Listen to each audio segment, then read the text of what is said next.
Andrea Gris, fondatore di Cortina Metraggio, quella di quest'anno, vista anche quello che ha alle sue spalle, possiamo definirla un'edizione olimpica di questo festival. Un'edizione olimpica, caro quotidiano del Piave, ma anche un'edizione spettacolare.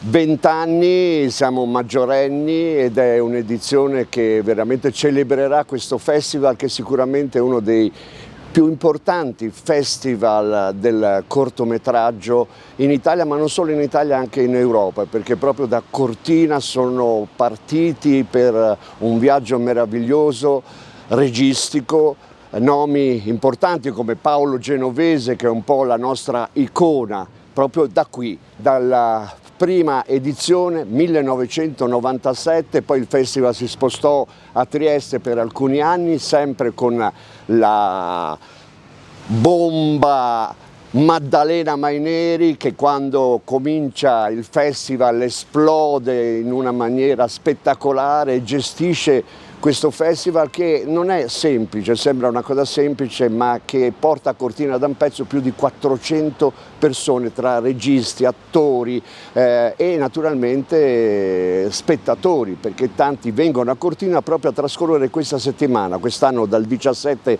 al 23 marzo, per assistere alle proiezioni. Quest'anno 20ª edizione, voglio fare un saluto particolare a Enrico Salimbeni, che vinse la prima edizione nel 1997 con Dobra Sgnobra e che quest'anno tornerà in questo scenario meraviglioso delle Dolomiti. Cortina Metraggio. Cos'è Cortina Metraggio? È Cortina Metraggio.